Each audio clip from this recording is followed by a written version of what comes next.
Assalamualaikum warahmatullahi wabarakatuh. Halo semuanya, perkenalkan nama saya Yani Febriani dari kelas 12 MIPA 1. Di sini saya akan menjelaskan tentang kerusuhan demonstrasi mahasiswa 1998.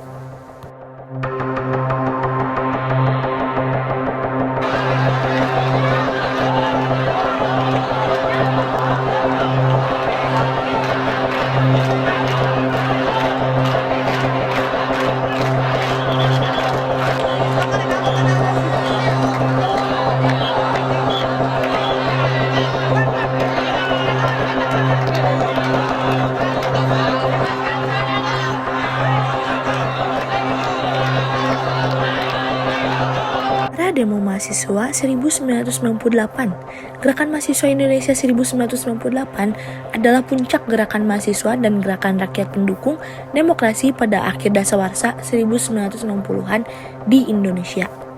Gerakan ini menjadi monumental karena dianggap berhasil memaksa Soeharto berhenti dari jabatan Presiden Indonesia pada tanggal 21 Mei 1998. Setelah 32 tahun menduduki jabatan tersebut, gerakan ini mendapatkan momentum saat krisis moneter Asia melanda Indonesia sejak pertengahan tahun 1997. Namun, para analis asing menyoroti percepatan gerakan yang mendukung demokrasi setelah peristiwa 27 Juli 1996, disebut juga peristiwa Kuda Tuli. Pada tahun 1998, Soeharto kembali dipilih oleh Majelis Pemusyawaratan Rakyat Republik Indonesia untuk menjabat sebagai Presiden Indonesia untuk ke-7 kalinya. Dengan B.J. Habibie sebagai Wakil Presiden, namun sejumlah pihak termasuk mahasiswa menuntut adanya informasi dalam sistem pemerintahan Indonesia. Agenda reformasi yang menjadi tuntutan para mahasiswa mencakup beberapa hal, seperti mengadili Soeharto dan kroni-kroninya, melaksanakan amandemen Undang-Undang Dasar Negara Republik Indonesia tahun 1945, menghapus duifungsi Angkatan Bersenjata Republik Indonesia, melaksanakan otonomi daerah seluas-luasnya, menegakkan supremasi hukum, dan menciptakan pemerintahan yang bersih dari korupsi, kolusi, dan kompleks parlemen Republik Indonesia dan gedung-gedung Dewan Perwakilan Rakyat daerah di daerah menjadi tujuan utama mahasiswa dari berbagai kota Indonesia. Organisasi mahasiswa yang mencuat pada saat itu antara lain Forum Komunikasi Serat Mahasiswa Jakarta, PKSMJ, dan Forum Kota.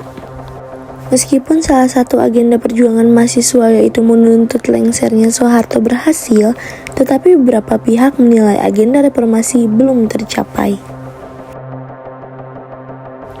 Gerakan mahasiswa ini mencakup tragedi Trisakti yang menewaskan 4 orang mahasiswa yang dianggap sebagai pahlawan reformasi.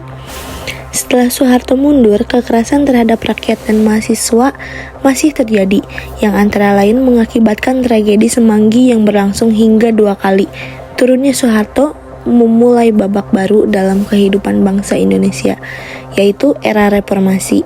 Meskipun demikian, masih ada unjuk rasa untuk menuntut keadilan akibat pelanggaran hak asasi manusia. Selama periode gerakan mahasiswa 1998, termasuk hilangnya keberadaan mahasiswa dan kematian mahasiswa oleh aparat pemerintah. Nah, sekarang, apakah pelajar dan mahasiswa tahun 1998 itu layak disebut sebagai agen perubahan? Gerakan reformasi ini mendapatkan momentumnya saat terjadi krisis moneter pada tahun 1997. Krisis membuat harga kebutuhan pokok melambung tinggi dan daya beli masyarakat menurun. Kondisi perekonomian terguncang hebat, rakyat kian sengsara, dan sementara para elit pemerintahan hidup kaya. Gerakan reformasi tersebut digerakkan mahasiswa dan gerakan ini disambut oleh masyarakat. Apalagi, masyarakat juga sudah lelah dengan pemerintahan Soeharto yang hanya menguntungkan golongannya sendiri. Tahun 1998, mahasiswa membawa Indonesia memasuki masa reformasi.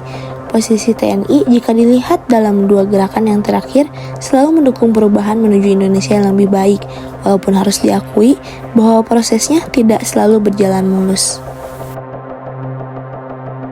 Dalam gerakannya, mahasiswa Indonesia menyampaikan beberapa tuntutan reformasi yang disebut sebagai 6 agenda reformasi 1998.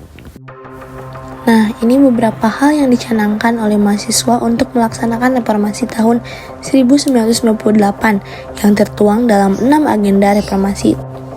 Yang ke-1 yaitu mengadili Soeharto dan para pengikutnya. Yang kedua, melakukan amandemen UUD 1945. Yang ketiga, melakukan otonomi daerah yang seluas-luasnya. Yang keempat, menghapus duifungsi ABRI. Yang kelima, menghapus korupsi, kolusi, dan nepotisme atau KKN. Yang keenam, menegakkan supremasi hukum. Sekian yang dapat saya sampaikan. Mohon maaf apabila ada perkataan yang salah. Terima kasih. Wassalamualaikum warahmatullahi wabarakatuh.